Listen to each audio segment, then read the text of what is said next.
오늘 우리에게 주시는 하나님의 말씀은 이사야 56장 7절 말씀입니다. 다 같이 자리에서 일어나셔서 하나님의 말씀을 함께 합독하겠습니다.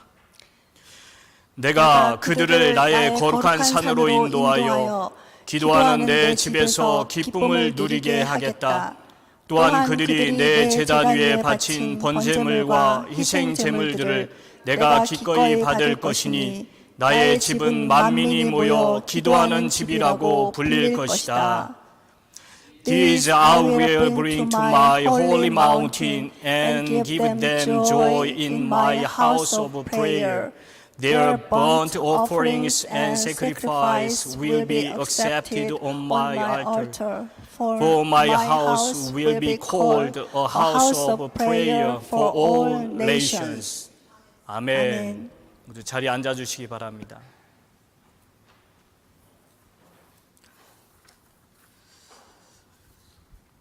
여러분, 한국 교회 혹은 이민 교회 역사를 여러분들이 이렇게 되돌아보면 엄청난 성장을 이룬 걸 여러분들이 볼 수가 있을 겁니다. 그런데 그 성장의 가장 중요한 포인트, 핵심, 왜 성장을 했느냐? 제가 지금 부흥을 했다라는 표현을 안 쓰고 성장을 했다라는 표현을 써요. 이 부흥이라는 거는 뭐냐면 완전히 나의 이 영적 상태가 각성이 되는 거예요. 철저한 눈물로 회개하고 다시 그 죄악의 길로 들어서지 않는 그런 상태가 부흥이라는 단어를 거기다 쓰는 거예요.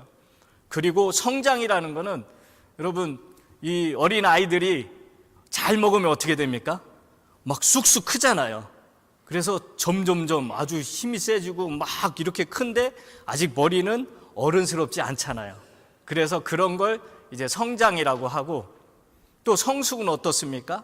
이제 그런 어느 정도 다 크고 나면 그 다음에 잘 여물어가는 그런 단계죠. 그래서 성숙의 단계가 있어요. 그런데 저는 우리 대한민국의 고국에 있는 교회와 또 이곳 우리 이민교회의 역사를 이렇게 돌아보면서 엄청난 성장은 이루었다.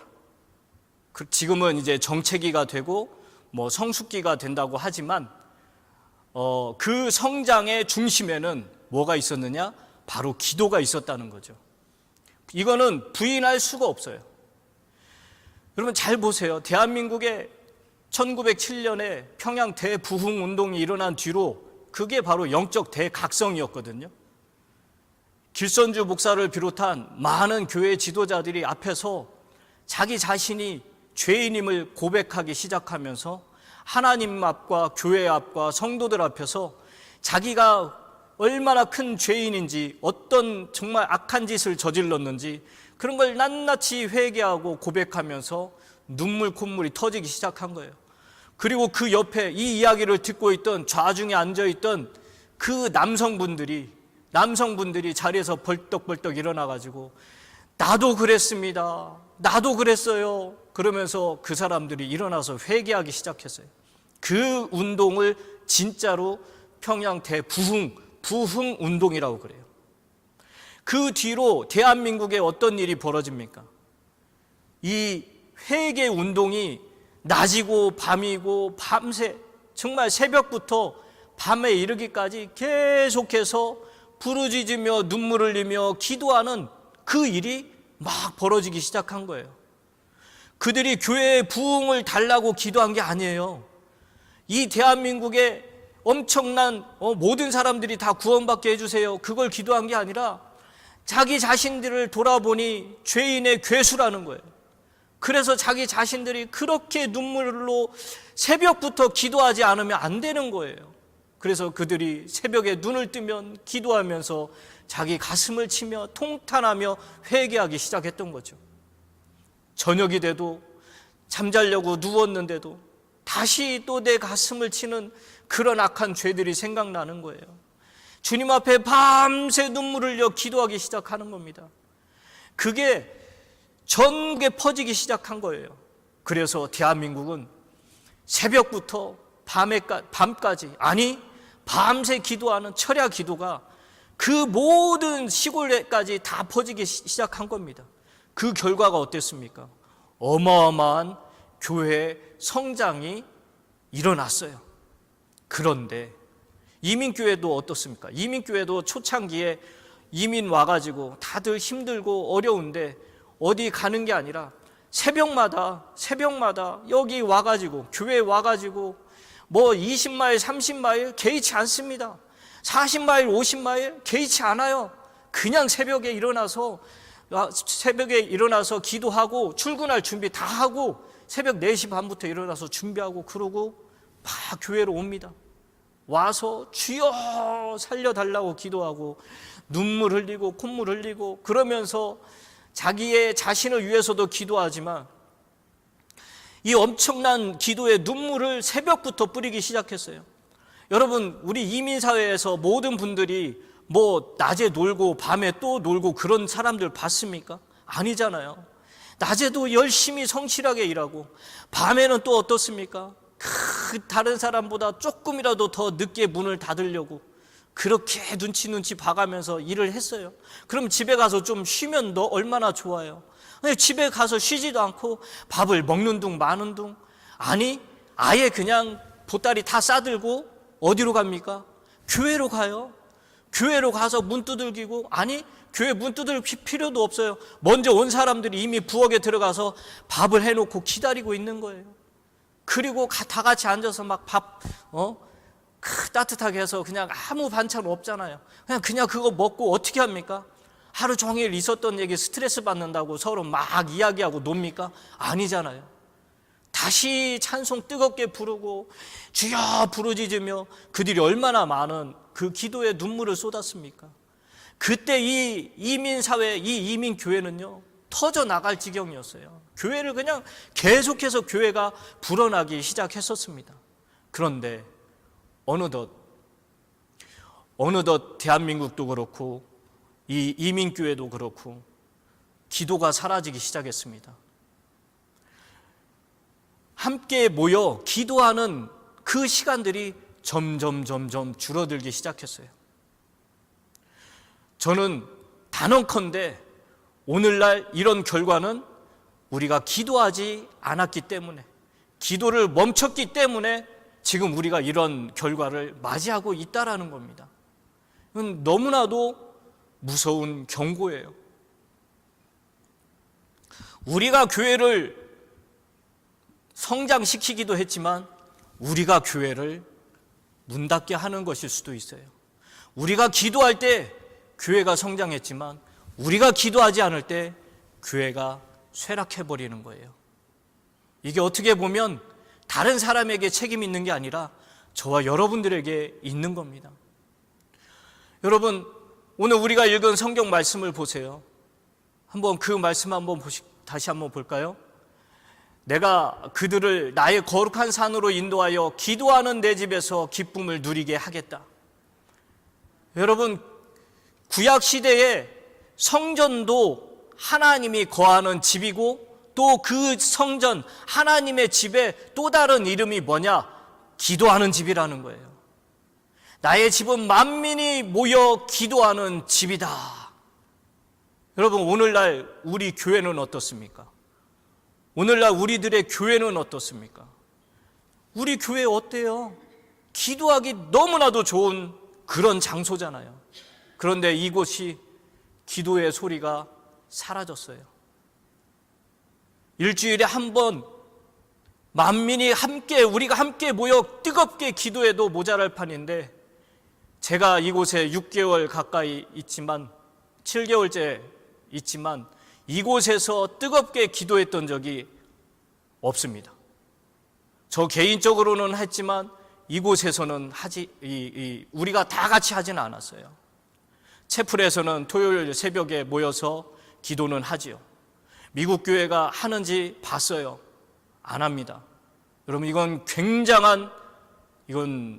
내 집은 만민이 모여 기도하는 집이라 불리는 저 명령이나 저 이름에 완전히 위배되는 그런 상황이에요.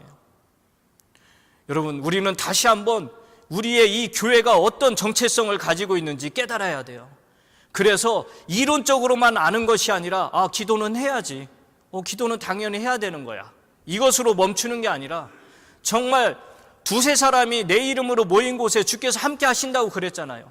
그냥 함께 모여서 기도하는 거, 그거 너무나도 중요합니다. 여러분, 기도하는 교회가 아니면은 어떤 교회가 될까요? 제가 결혼을 하고 한 몇 년 지난 다음에, 그 전에 계속 처갓집은 갔지만 주일날에 휴가를 얻지를 못해가지고 처갓집에서 주일은 한 번도 보내보지 않고 그냥 평일에만 휴가를 보내고 그러고 집에 왔던 기억들이 있어요. 근데 어느 날 휴가를 얻었는데 주일을 빼는 휴가를 얻었어요. 처갓집에 가게 됐습니다. 그런데 주일날 아침에 분명히 예배 시간은 11시인데 저희 장인어른, 장모님 다들 얼마나 부산스럽게 아침에 막 움직이는지 몰라요.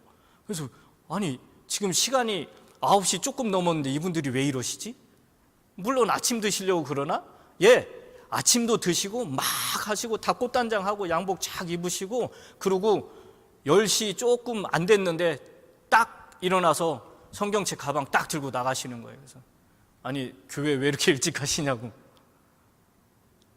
일찍 가셔서 뭘 하시느냐, 딱 앉아가지고 기도하세요. 교회를 일찍 가는 이유가 뭐냐? 하나님께 기도하러 간다는 거예요. 예배도 드려야 되지만 나는 하나님께 기도해야 살아. 그러면서 여러분, 제가 말씀은 안 드렸지만 저희 막내 처남이 아파가지고 오랫동안 지금 누워있는 상태예요. 그런데 그 막내 처남까지도 자기 의지로 아무것도 할 수 없는 그 막내 처남을 윌체어에다가 탁 앉혀가지고 그 교회로 올라가는 길이요, 이렇게 경사가 져 있어요. 경사가 이렇게 져 있는데 다행히도 저희 큰 처남이 이 윌체어를 막 끌고 밀고 올라가는 거예요. 그 큰 처남이 바빠서 다른 데 갈 경우에는 저희 장모님이 같이 그걸 밀고 그렇게 끌고 올라간대요. 가서 1시간 전에 가서 하는 게 뭐냐? 기도예요. 제가 목사지만 얼마나 부끄러웠는지 몰라요. 자기 혼자 몸으로 가는 것도 아니고 그 아픈 아들을 하나님 앞에 너도 가서 예배 드려야지. 네 몸이 그렇다 할지라도 우리의 도움을 받아서라도 너도 가서 예배 드리고 너도 하나님 앞에 가서 기도해야지. 그러면서 어머니 아버지가 돌아가시기 전까지 끝까지 그렇게 일찍 가서 기도를 하시던 그런 기억이 생생합니다. 오늘날 우리 교회뿐만 아니라 많은 교회에서 목사님 제발 문 좀 일찍 열어주세요. 왜요? 기도 좀 하게 해요. 그런 얘기 제가 거의 못 들어봤습니다. 심각합니다. 여러분, 사단은요, 이 교회들을 넘어뜨리기 위해서 갖은 수를 다 쓰는데 그 중에 제일 잘 써먹는 게 바로 중보 기도 또는 합심 기도 또는 교회에서 함께 모여서 뭔가 기도로 뭔가 준비하고 기도하고 이 모든 것들을 와해시켜 버립니다. 그러면은 백발백중 그 교회는 오래 가지 못해요. 목회자를 너무너무 바쁘게 해서 피곤하게 해서 기도를 못하게 해요. 목회자는 기도 내일 하면 되지, 목회자가 내일 하면 되지 그러는 순간 교인들도 기도의 줄을 놓게 됩니다. 여러분들이 중보기도는 그냥 그 중보기도 사명이 있는 사람들이 하는 거지. 아니요. 우리 모두가 다 그 중보 기도자여야 됩니다. 중보 기도를 해야 돼요. 다 같이 모여서 뜨겁게 교회와 선교와 구제와 전도와 이 모든 것들을 나라와 민족을 위해서, 목회자들을 위해서, 교단을 위해서 그렇게 끊임없이 기도를 해야 됩니다.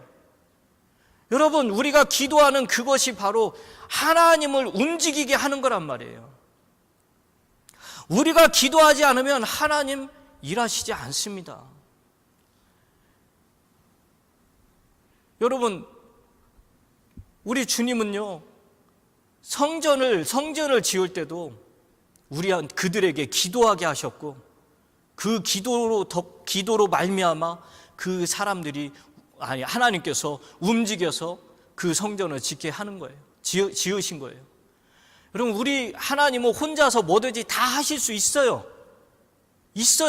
그러나 우리 주님은 우리에게 기도를 명령하셨고, 너희들의 그 기도 때문에 내가 움직인다는 거, 그걸 보여주시려고 우리한테 기도를 명령하신 거예요. 그런데 우리가 기도하지 않으면 어떻게 된다고요? 하나님, 역사할 수가 없어요. 움직이실 수가 없다고요. 여러분, 교회에 오는 첫째 목적은 하나님 앞에 예배도 있지만 가장 중요한 건 우리가 기도하기 위해서 이 교회에 나온다는 사실, 여러분 잊지 마세요. 여러분, 이 앞에 예배가 11시 10분까지 15분까지 한다고 해서 그 시간에 맞춰 오실 필요 없습니다. 조금 더 일찍 오셔서 밖에 거니시면서 기도하시다가 또 이곳에 들어오셔서 딱 그분들 다 나가시면 또 이 자리에 앉으셔가지고 여러분 끊임없이 그냥 기도하세요. 기도로 준비하시고 기도로 하나님 앞에 하나님과 그 친밀한 교제를 나누세요. 그러면 우리 교회에 어떤 일이 벌어지고 여러분들에게 어떤 변화가 생기는지 한번 경험해 보십시오. 여러분, 우리 주님은, 내 집은, 이 하나님의 집은 만민이 기도하는 집이다라는 것을 3번이나 강조하셨어요.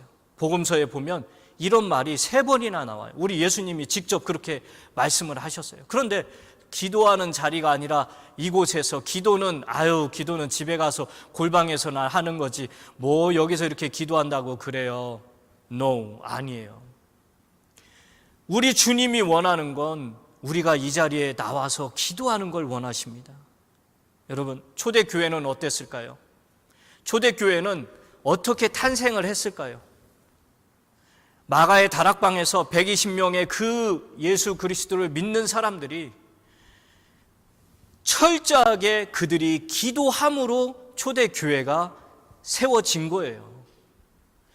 기도하면서 기도와 더불어 또 기도를 통해 그 초대교회가 세워진 거란 말이에요. 기도 없이 세워진 게 아닙니다.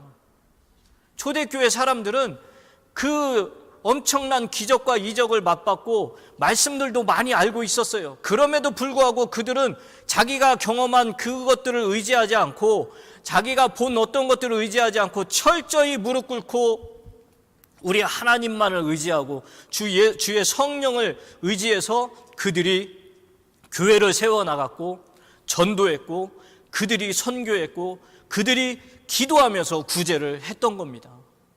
초대교회는 철저하게 그렇게 했습니다. 그렇게 세워졌어요. 여러분, 초대교회에 내부적으로 문제가 생겼어요. 사도행전 6장에 보면 벌써 교회가 세워진 지 얼마 안 됐는데 심각한 문제가 내부적으로 생기기 시작했어요. 그게 뭐예요? 히브리파 과부들하고 헬라파 과부들이잖아요. 경제적 능력이 없어요. 그래서 성도들이 다 헌금하고 자기 재산 다 바쳐가지고 십시일반 다 나눠서 함께 나눠야 되는데 이 나누는 데 있어서 차별이 있었던 거예요. 그래서 이게 엄청난 분란을 가져오기 시작한 겁니다. 그때 사도들이 어떻게 했습니까? 사도들이 자기들은 기도와 말씀에 전념하겠다. 그리고 너희 가운데 정직하고 지혜롭고 성령이 충만한 그런 사람을 뽑아라. 그래서 7집사가 탁 뽑히잖아요. 여러분, 초대교회에서 그 엄청난 문제가 발생했을 때 그 문제를 해결하는 방법은 뭐였느냐? 바로 기도였어요. 기도로 그 내부의 문제를 해결했습니다. 또 12장에 가면 외부의 문제가 생깁니다. 12장 말씀에 보면 12장 5절 말씀 보겠습니다. 네. 이렇게 되어서 베드로가 감옥에 갇히고 교회는 그를 위하여 하나님께 간절히 기도하였다. 여러분, 외부적으로 베드로가 지금 어떤 사람입니까? 초대 교회의 기둥 같은 일꾼이잖아요. 그 베드로가 없어지거나 죽거나 어떤 일이 생기면 초대교회에 어떤 일이 생길지 몰라요. 그런데 이 베드로가 감옥에 갇히고 나니까 초대교회 사람들이 무서워서 뿔뿔이 흩어져 버린 게 아니라 뭐라고 합니까? 베드로가 감옥에 갇히고 교회는 그를 위하여 하나님께 간절히 기도하였다. 여러분, 교회가 기도를 했는 겁니다. 베드로를 살려내고 베드로를 풀어주라고 교회가 기도했어요. 내부적으로 외부적으로 어떤 문제가 생길 때마다 교회는 끊임없이 기도했습니다. 그 결과가 어떻습니까?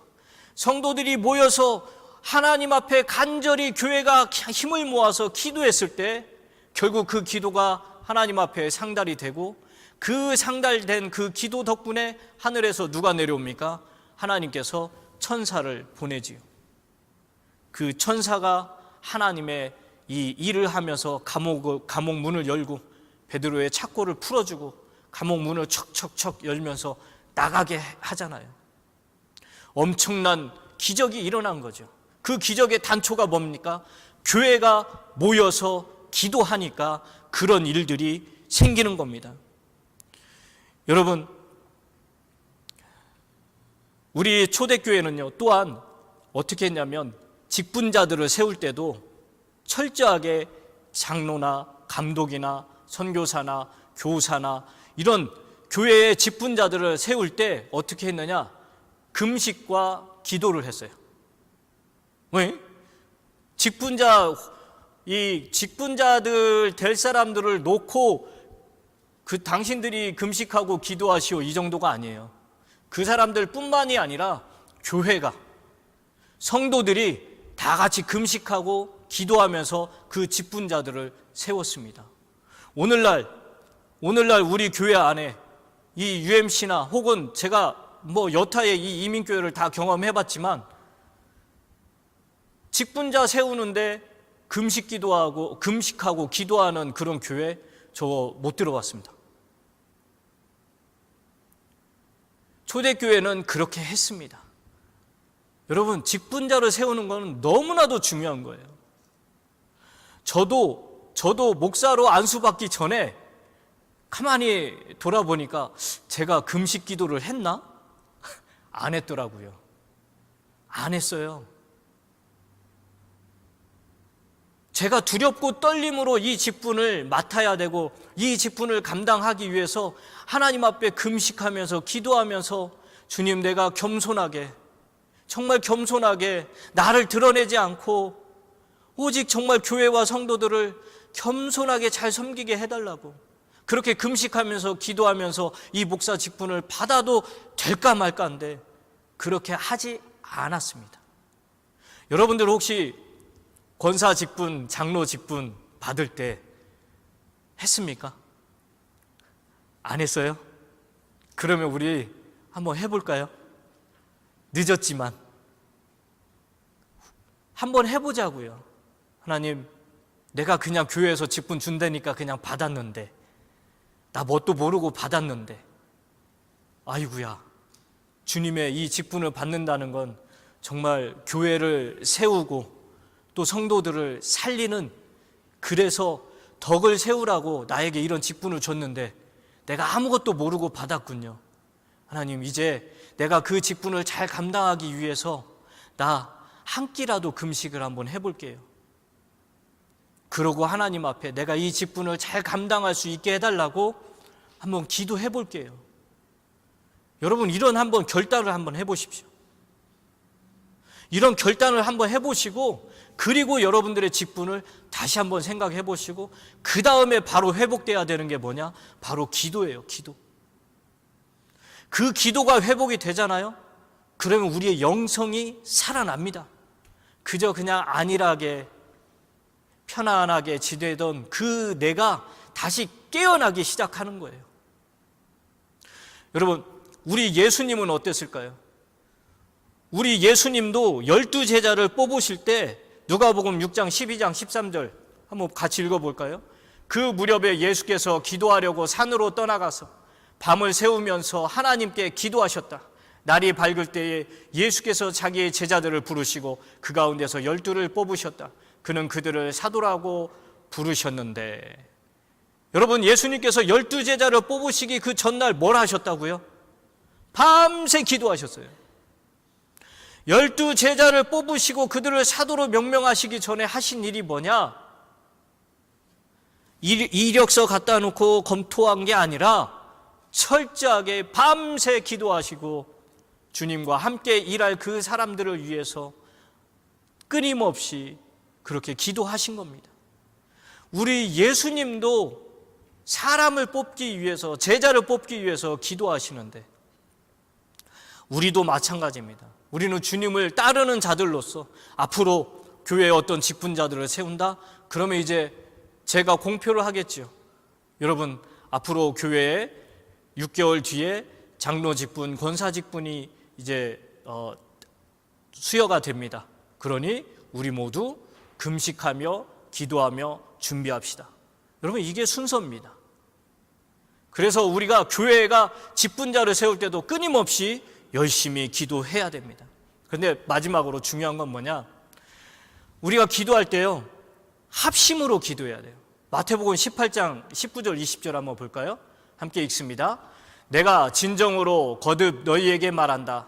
땅에서 너희 가운데 두 사람이 합심하여 무슨 일이든지 구하면 하늘에 계신 내 아버지께서 그들에게 이루어 주실 것이다. 두세 사람이 내 이름으로 모여있는 자리, 거기에 내가 그들 가운데 있다. 아멘. 여러분, 우리가 합심하여 기도하는 거, 이거 너무나도 중요합니다. 데모할 때 이 경영진 입장에서 노동자들이 이렇게 막 데모를 하잖아요. 그러면 가만히 이렇게 보고 있어요. 그런데 이 데모를 시킨 그 노조들 중에도 정말 강성 노조가 있고요, 어용 노조가 있대요. 이 어용은 뭐예요? 경영 사측의 입장에서 이렇게 움직이는 그 노조예요. 그래서 이 노조가 서로 싸우게끔 하는 거예요. 그러면은 이 노조가 서로 싸우면 어떻게 되느냐? 이 사측은 너희들이 합의가 될 때까지 우리는 너희들하고 어떤 교섭을 할 수가 없어 하고 그냥 기다리면 되는 거예요. 그래서 이 노조가 시위를 하더라도 노조들끼리 하나가 돼서 동일한 요구 조건을 내세워야 사측하고 같이 협의가 되는 거예요. 여러분, 세상에 시위대도 뭐 데모할 때도 조건은 하나에, 그들이 요구 조건 하나를 딱 단일하게 모아가지고 얘기를 하면 그때는 서로 얘기가 됩니다. 우리 교회도 마찬가지입니다. 우리가 한 성령 안에서 합심함으로 말미암아 주님께 기도한다. 한 마음이 되어서 기도한다. 그러면 우리 주님께서는 그게 두 사람이라 할지라도 그 자리에 내가 너희와 함께 하겠다. 그런데 부부 사이도 한 마음이 안 되잖아요. 한 집에서 같이 기도해도 주님 그 기도 안 들어주는 거예요. 우리 교회 교인들, 우리 성도님들, 각자 다른 생각들, 각자 다른 경험들, 각자 다른 믿음들을 가지고 있다 할지라도 교회를 세우고 성도들을 케어하고 성도들을 위하여 기도하고 교회의 성장과 성숙과 부흥을 위한 그 마음에는 한 마음이 돼야 돼요. 그래서 거기에 합심을 이루어서 하나님 앞에 그것을 위하여 간절히 기도해야 됩니다. 우리 성도들이 그 성도들의 가정에 그 있는 모든 가족들이 구원받게 하기 위해서 우리가 한 마음으로 그들의 가족들의 구원을 위해서 끊임없이 기도해 줘야 됩니다. 합심해서 기도하는 것. 나와 너와 사이가 안 좋다 할지라도 기도하는 순간만큼은 그 모든 것 다 내려놓고, 아니 아예 털어버리고 함께 합심해서 주여 부르짖고 기도를 해야 됩니다. 이게 우리 주님이 우리에게 요구하시는 거예요. 여러분, 저는 여러분들이 다시 토요일 새벽 기도에 다 같이 모여서 한번 우리가 함께 합심하면서 기도하는 그런 시간을 가졌으면 좋겠어요. 지금도 오시는 분들이 막 뜨겁게 이렇게 기도하는 모습이 있는데, 우리 많은 성도님들이 토요일 새벽이니까 많이 어두운 시간도 아닙니다. 화장 안 하고 오셔도 돼요. 그냥 헝클어진 모습 그냥 그대로 오셔도 됩니다. 같이 오셔가지고 말씀 듣고 같이 한 목소리로 예배를 위해서 기도하고 나라 민족을 위해서 기도하고 또 교단과 목회자들을, 선교사님들을 위해서 기도하는 그런 합심하는 기도가 우리 교회 가운데 다시 회복되길, 그래서 하나님이 우리의 합심 기도를 들으시고 역사하시는 그런 일이 일어나기를 주님의 이름으로 축원합니다.